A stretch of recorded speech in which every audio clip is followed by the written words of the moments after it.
Normal. So it's just okay. So we are live. Haiti Oropesa with Florida You Judge, and with me, Chris Kano from Suncoast Normal. And we're getting ready to start. We're gonna start right at 8 o'clock p.m. Today we're gonna talk. Chris mainly is going to talk about the MORE Act that just passed in the House last Friday. So we're gonna talk about that, and we're gonna kind of like unpack a really good article that came out. I think it either was today or yesterday by the Tampa Bay Times. Kirby Wilson. It's a really good article. I have it here in front of me. We're gonna kind of like, and I'm gonna go point by point and let you discuss those points, Chris. But so we're gonna be tagging people now. Let me go ahead and I'm jumping on. Let me see if I'm appearing here. Okay, yeah, we are. So let's see if I can. Okay, here I am. We're a little delayed, so let me go ahead and share this. You want me to tag who? Are you able to tag it or no?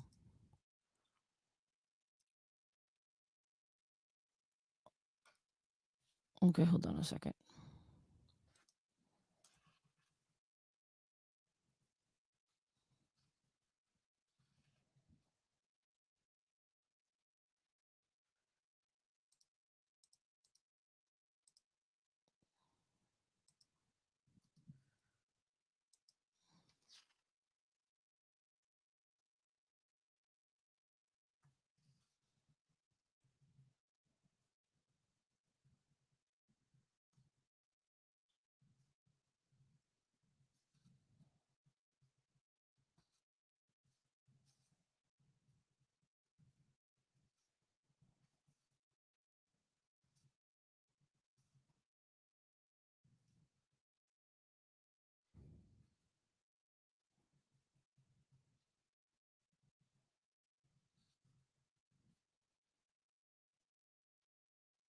Can you hear me? You gotta unmute yourself, Chris.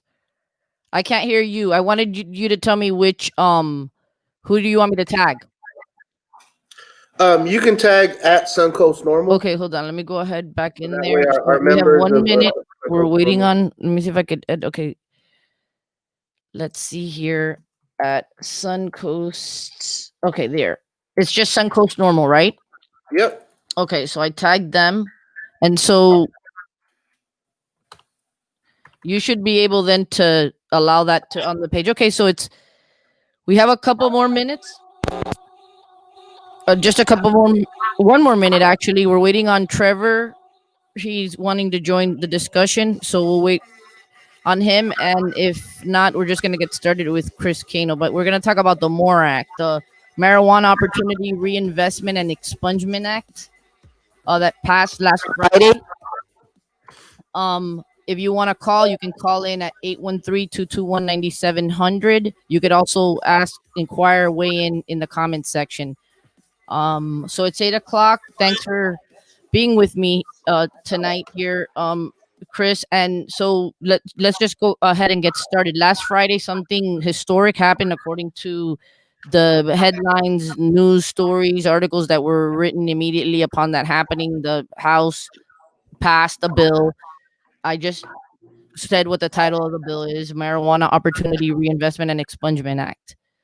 So talk to us about that. It was historic. And so Trevor's with us. He's joined us. Hey, Trevor, how are you? Hey, good. How are you? I'm good. I'm good. You want to introduce yourself real quickly so the audience, the people that are viewing know who you are? Just a little brief background on you and how you are. You're an activist, so you're very involved in the community, civically, politically. So could you just introduce yourself really quickly and give a brief background? Of course. My name is Trevor. Right now, I am a director with Tampa Pride and PFLAG Tampa. I've kind of been involved in LGBT advocacy primarily since I've been in kind of middle school, and it's still my focus today. Okay, good. So you're interested in the topic that we're going to be covering today, the MORE Act. Yes? Absolutely. Yeah. Okay, good. So I'm going to let you and Chris back and forth. I'm just going to kind of sit here and listen to you all. I've read this article. Chris, I'm going to let you introduce yourself too. You really don't need no introduction. Not that you didn't either, Trevor. I'm not as familiar with you as Chris. Chris is an advocate for cannabis reform issues and whatnot. So locally, he's pretty well known especially particularly for that. Just quick introduction, Chris, as Sure. a representative of Normal. Well, my name is Christopher Cano. I'm the executive director of the Suncoast chapter of Normal, the national organization for the reform of marijuana laws, which since 1970 has been pushing for the responsible use of cannabis to be re-legalized ever since it was put as a Schedule 1 drug into the Controlled Substances Act.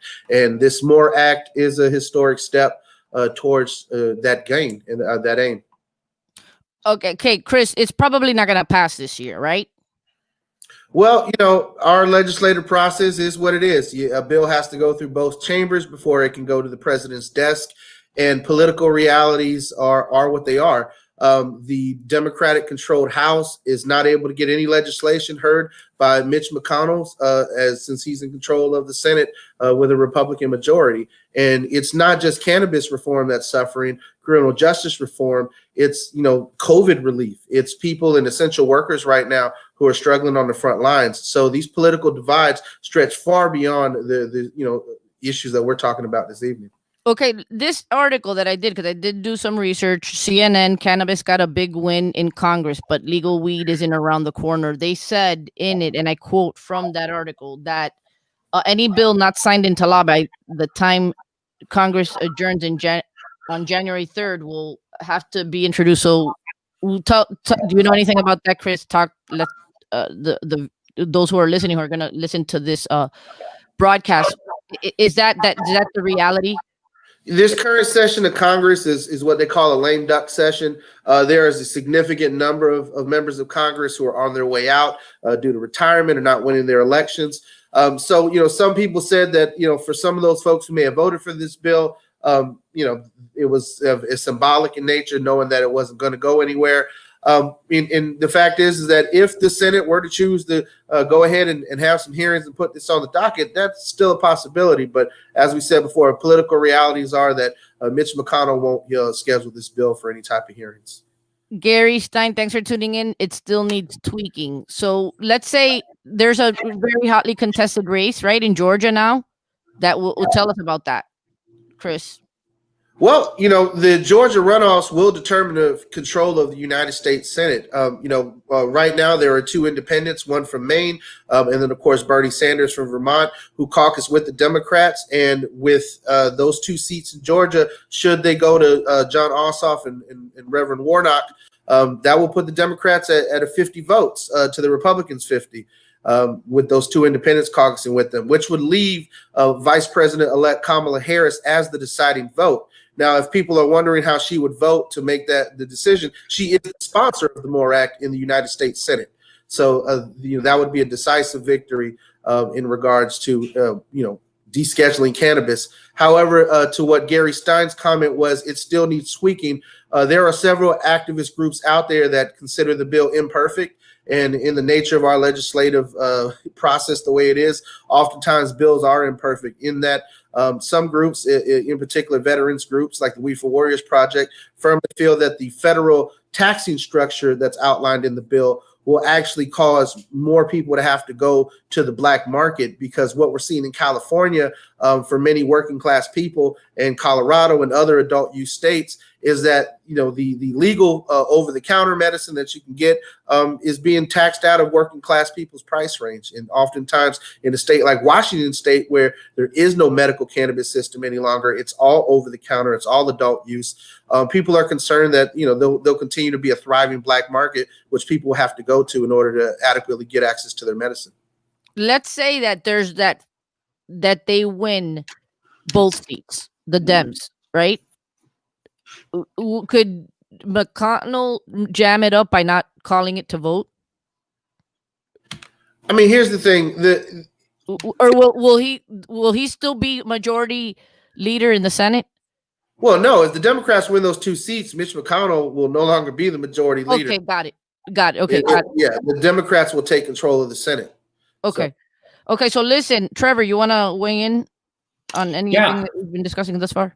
Yeah, I mean, I think I agree. The bill needs tweaking, and I always try to give people with the experience and more background in it to give those tweaks.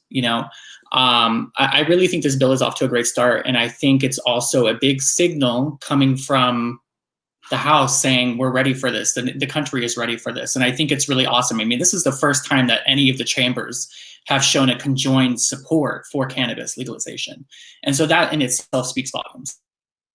So I think that's really awesome. I definitely, I mean, I've looked through it, and I'm not a tax buff, so I can't speak to the tax part of it. However, I did like that there was a bit of part of the MORE Act is the reinvestment part of the name. And I did like that there was a reinvestment back into the community. A lot of people I've seen in articles are calling it like a reparations, an indirect reparations. And I don't think it's necessarily should be called that, but I see where people are getting at with that, where they're kind of looking at the tax structure. So if people aren't familiar, 5% is the sales tax that they're proposing with this. And it's broken up, 40% of the net revenue goes to this small business, Small Business Administration. And then they divvy it up amongst two programs. And these programs are both to provide like grants to individuals who are trying to start their own cannabis business, whatever it may be. As well as helping people get the licensing and employment. And so I like that they're reinvesting this money. And I think it's also really cool for the economy, because this is going to create such an insane different shift in our economy, where we're going to really have, this new field, this emerging field. And there's so much behind that that's going to start kind of growing from it. So I think, the bill is imperfect, absolutely. But like Chris said, not every bill can be perfect, and a lot of times they go through these sessions and they're tweaked and then they're brought back. So I'm interested in seeing, either way, I'm interested in seeing how this bill ends up, and also, if it ends up becoming law, I'm interested in seeing how quickly the legalization kind of, they give it a certain amount of time, but I'm interested in seeing how quickly that legalization really does take off, and what jurisdictions are the first to really, pound it in and get these grants pushed out, and like how they take to it really. You know this, I'm sure, Chris. How many states already? I read it in the article that the Tampa Bay Times put out. What is the future of legal marijuana in Florida? I believe they said, is it like 15 states already that are full adult use? Yes. Yeah, we actually, before the last election, there were 11 plus the District of Columbia. And in this last election, we saw New Jersey, we saw Arizona, we saw Montana, we saw the South Dakota. Several states have come on board. And I think that this is a shift in criminal justice policy that needs to happen. Cannabis should have never been put into the Schedule 1. Schedule 1 says that it has a high penchant for addiction and abuse, and it has no medical value. And just off the medical benefits alone of what we've seen in cancer research and treatment, what we've seen in the treatment of Alzheimer's and dementia, what we all saw on Dr. Gupta's documentaries on CNN with children and seizures, cannabis does have medical value.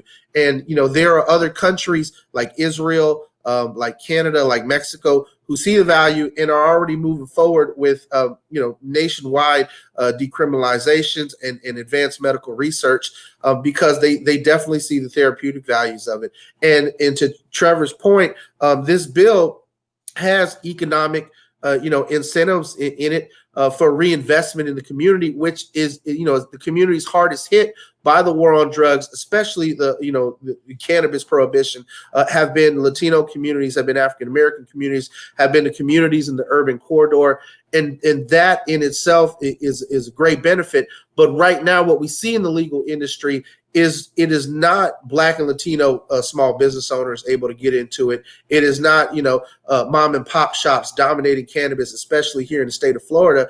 But through the licensing structures, through political corruption, we continue to see an industry that is dominated in being treated like any other Wall Street style industry. And we see it in the legalization measures as well, where there are things left out in the adult use measures being pushed across the country because they're funded by industry players, and they leave out key things like home grow. The freedom to actually grow your own medicine, to grow this in your backyard as a cheap remedy for yourself, for your loved ones. And it is just sad that, the criminal justice system made money off of this, and now the communities hardest hit by the war on drugs and cannabis prohibition are being excluded in great numbers in the industry. I mean, here in Florida, it's very difficult to look around and find a Black or Latino cannabis business owner. Chris, is that like saying, look, you can't do your own garden and grow your own vegetables and fruit? Yes? Exactly. Just Because you want the corporation you can only to buy sell it to make tomatoes, the money. at the grocery store. That's not right. Right. So I think, moving forward, as it was said, this bill needs some tweaks. In addition to many of the legalization measures we're seeing pushed here in Florida, they need tweaks as well. And it's gonna help also for like more research into the medicinal value benefits of marijuana. That's a good health objective. Listen, just because, and even if the federal bill passes in both chambers, the states still can maintain it as a crime, right? Well, and that's a concern that a lot of people have about this bill as well, is that, in certain states, there may be entire deserts, where people can't get access to this, where it may still be a crime. And we see that often right now. I mean, the federal law of the land has been decided by the Supreme Court back in 2005 that, moving cannabis over state lines, even in places where it's legal, even between two states where it's legal, is still a federal crime because it violates the Commerce Clause. Trevor, you wanted to say something? No, the other part of that I really was interested in is, so they include a clause that says the arrest itself. So for sale, possession, distribution, there were a few other categories that they're expunging these people's records from. And right. I was curious, in the clause it lists and any associated arrests.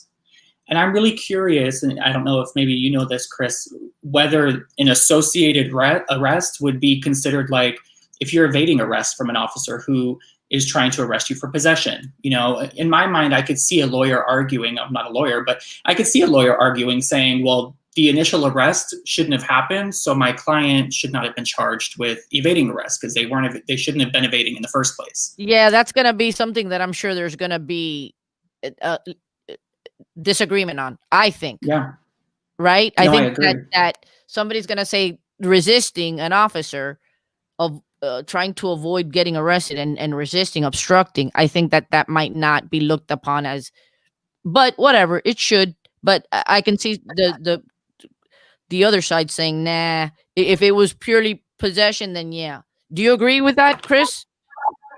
Well, I'm no lawyer, so I'll leave the legal interpretation up to you doctors of the law. But from a common man's reading, I would assume that would, associated arrest would be more along the lines of paraphernalia, which is typically what you find with cannabis possession and arrest. If you have a pipe, you have papers, it's an additional charge that, again, it's tacked on top of you, because the whole point of cannabis prohibition has been to basically fleece people who do have the money to get out of the charges, and those who don't, or who don't have the right complexion for the protection in our justice system, get the book thrown at them. And I can speak to that on a personal level of seeing how our criminal justice system, how can we put it?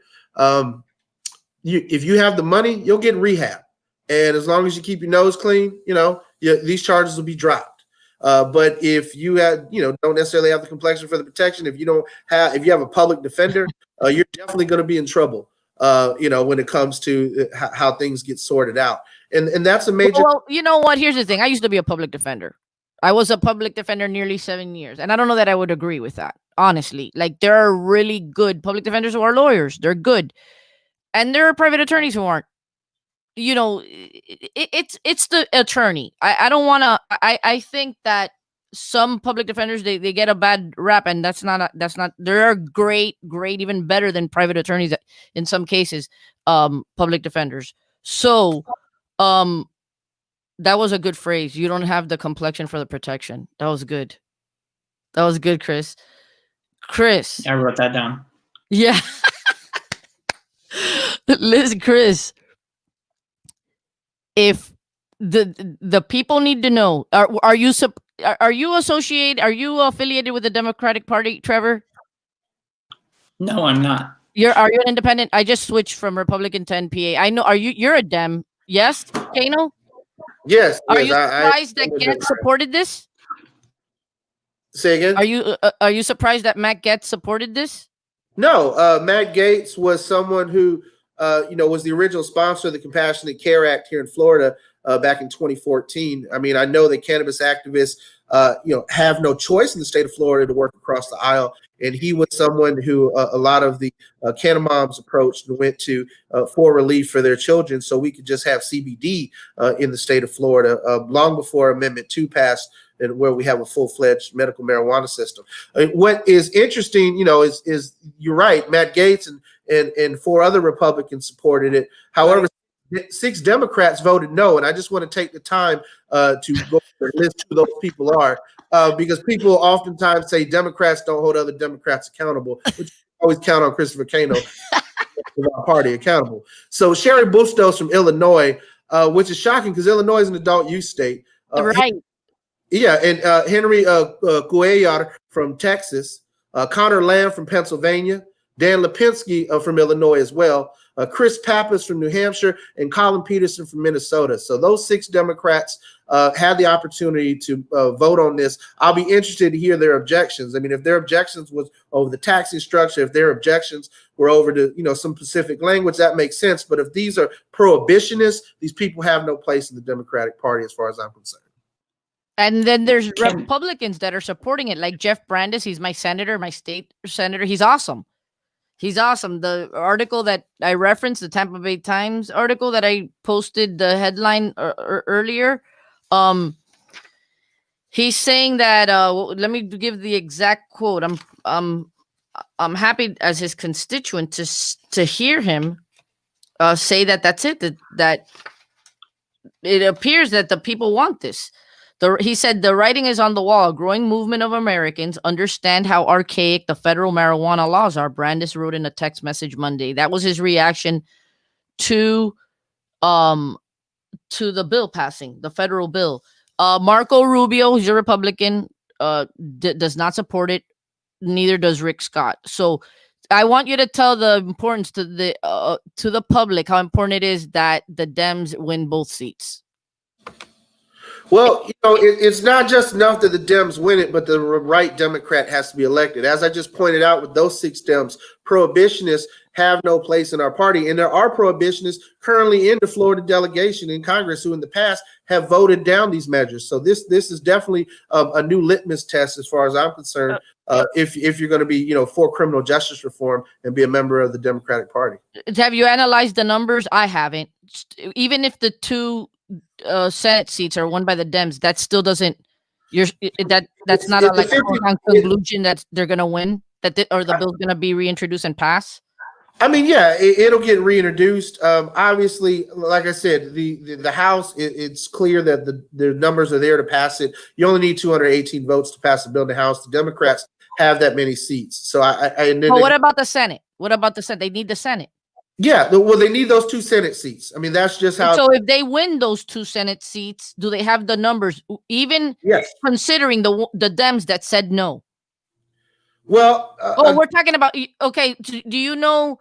Okay, well, because we don't know that the yet. Senate is not on record for voting. We're assuming that the entire Democratic caucus of the Senate would vote for this, and right.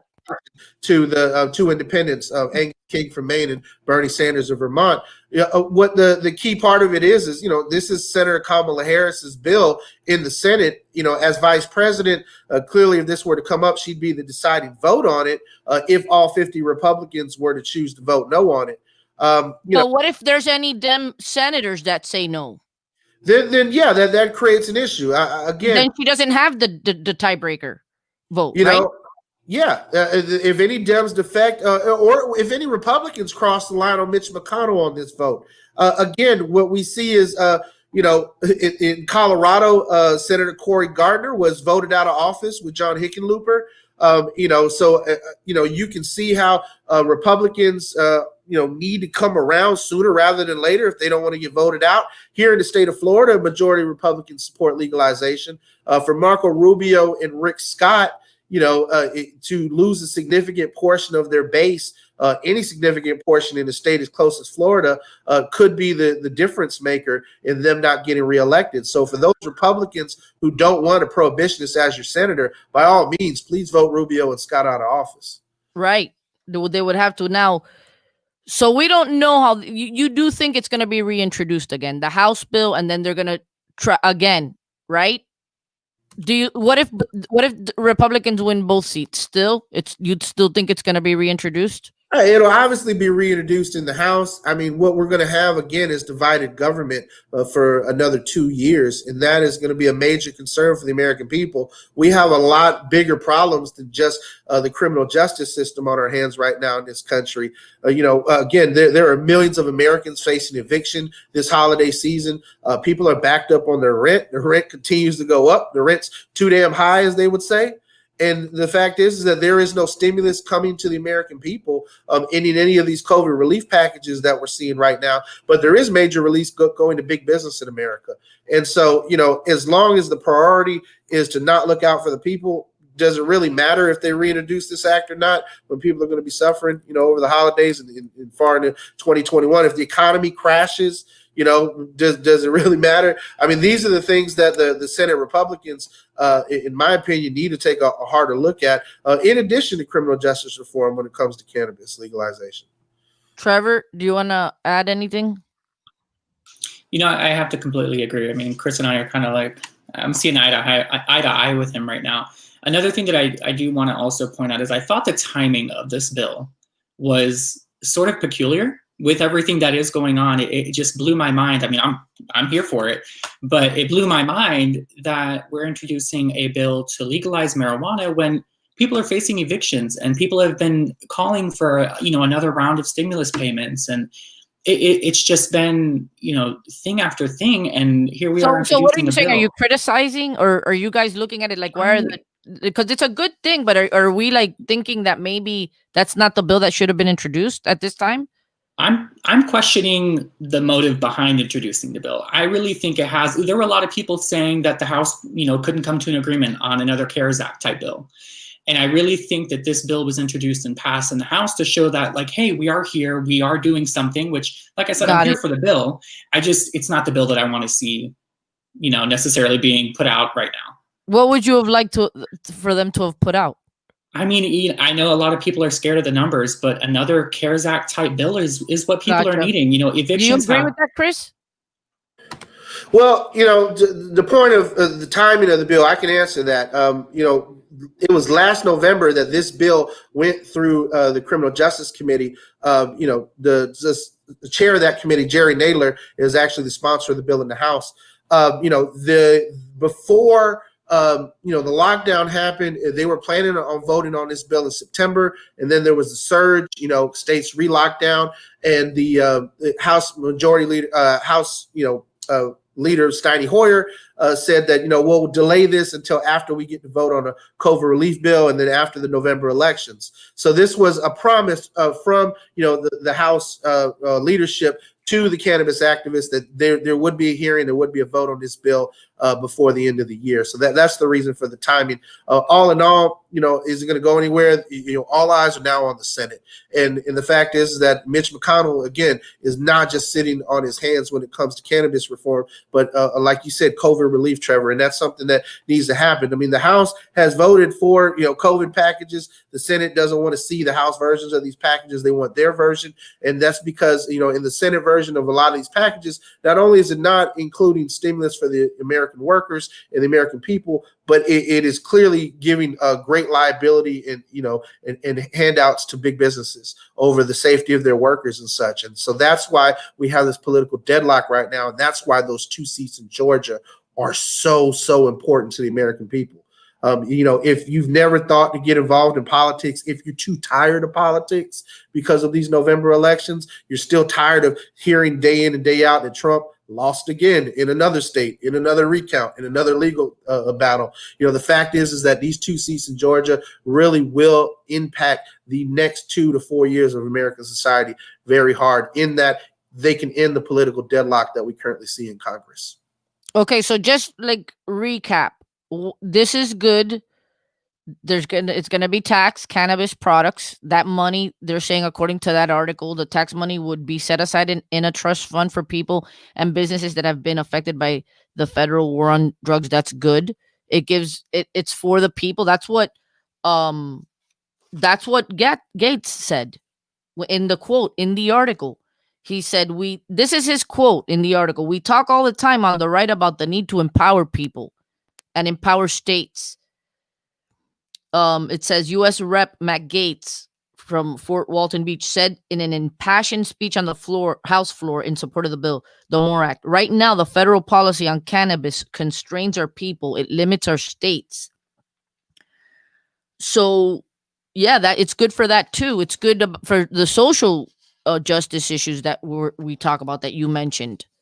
Minorities, brown and black people being unfairly impacted. The article, again, it's a good read. You should Google it, see it. It's on. It just came out today. What is the future of legal marijuana in Florida? Tampa Bay Times. It was Kirby Wilson. Kirby Wilson's the reporter on that.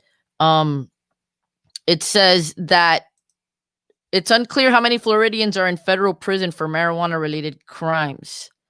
But FBI data showed that in 2018, 40% of the state and local drug arrests were for marijuana-related offenses. More than 90% of those arrests were for possession, according to the Pew Research Center. It's incredible to me that people are in prison, incarcerated for possession of marijuana. It boggles my mind. And so Haiti, I just want to say that, if that is your mindset, you are definitely in a point of privilege, because ask any person from West Tampa or Robles Parks who has daily encounters with, the TPD, and that is not shocking to us in the neighborhood in the West that is happening. No. Listen, I don't come from. Listen, my parents came from Cuba. I come from working class. I grew up in Hialeah, Miami. Okay, I have. So right? Listen, I drive. Oh yeah. I know. So nothing about privilege. I came up because of hard work. But I've seen some stuff. Yeah, no one's taking away from your hard work. I'm just saying that the privilege is to be able to not to be in that bubble, to think, oh man, how are people still in jail? No, I say it in this context. I'm a criminal defense attorney, have been so for over 20 years. Do I understand you? Absolutely. I say it in the context of, it boggles me. It's almost like, look, I'm so happy. One of the good things that happened this year, in spite of everything that's been happening, is that after being a Republican for all my life, I switched to NPA. To me, it's not, and I like the fact, and that's why I mentioned Gates, Republican, boom, supported it. Marco Rubio, Rick Scott, that didn't. Very disappointing. And the context in which I say that is because alcohol, go and do the research how many people die annually from alcohol-related deaths. Big Pharma. Opioid crisis we've had. The pills that they make, if cannabis is legalized, it's a multi-billion-dollar industry. Taxes are going to come in. We can use it for good uses. People could make money, and there not be privilege going to certain people and the others being kept out. Yeah, that's the context in which I'm saying that. It boggles the mind that people are in prison because it's so unequal. Yeah, it's unequal. It has to violate the Constitution. How can alcohol, which kills so many people a year, in comparison, there's not one documented case of someone dying from marijuana. It's a freaking plant from the earth. Haiti, I'm so that's what boggles me. Because not that it happens, but that it's so unfair. The privilege that I really want to attack. You muted yourself. Haiti, I'm so. You're muting yourself. There we go. There you go. I'm so glad that you said that, because a point of privilege that I do want to definitely take down is how the rehabs and the criminal justice system have utilized cannabis prohibition to make ridiculous amounts of money. You talked about a lot about how, you see the arrest rates, you see how they are, and then you look at court-ordered rehab for cannabis, right? Like, how many people actually say, oh, I have a weed smoking problem, I need to go to rehab, versus how many are being ordered by the court to lose your freedom or do this rehab, right? Yes, that's true. How much millions of dollars places like DACA were making on these unjust That's laws, true. which are consistently fleece working class people, in particular people in, as I said before, in black and brown neighborhoods statistically. I mean, one of the key statistics that pointed out to me when I testified in the city of Lakeland back in 2016 before their city council, when they wanted to adopt a similar measure like Tampa and Orlando have when it comes to civil citations for cannabis possession rather than an arrest, was that 50% of the cannabis arrests were black men in the city of Lakeland. And how can 6% of a city's population account for 50% of the rest? And it made me think back to Tampa and the biking while black situation that we had with our bicycle citation program, is that there is an ingrained systemic issue with cannabis prohibition and how it is enforced among police departments all across the state of Okay, Florida. so listen, when we're talking about all these things and they make sense because it's a common sense thing, when Marco Rubio and Rick Scott and others, whether them or not, and I like the fact that we're here and you're calling out Dems even though you're a Democrat. To me, it's I always laugh in my postings, and you probably see I say the red team, the blue team, because you know what? You have to look at people individually. No matter what the color of their party affiliation is, are they doing the right thing? I'm not going to hold against anyone their party affiliation. What is it that you're doing? This doesn't make sense to me. It doesn't have there's no common sense. Why would Marco Rubio, Rick Scott not, and I'm throwing you this for you to answer, Chris, you or Trevor, why would they be against this? What reason is there that they're against it? They're getting money from big pharma, from the liquor industry. What is making them say no? We don't want this to be legal. What is it that is making them do something that to me makes no sense whatsoever for them to oppose that? You're muted, Chris. Okay, there you go. Yeah, I mean, I'll take that one first if you want. I mean, look, the criminal justice industry. I say industry because the prison industrial complex in the private sector is a booming, stock. If you have stock in Geo Group, G4S, Blackwater, Correction Corporations of America, was founded by the chairman of the Tennessee Republican Party. The private prisons are definitely here in Florida. They make a lot of contributions to politicians in this state, and they do not want to see this happen. They don't want to see adult use. And then you also look at other players in the state of Florida that have a lot of influence within the Florida Chamber of Commerce, and places like Disney World, which thrive on this idea of a family-friendly environment, and so they believe that cannabis legalization, for some reason, would be detrimental to that fact. You got to follow. How? They're arresting grandmas for having CBD at Disney World. So their company clearly has a big shtick about it for some reason. Wow. I don't know what the mouse's problem is with cannabis. Wow. Okay. And prisons, of course, their incentive, the private ones, is we want to make money. So criminalize more things so that we have more people come into prison. Okay, Trevor.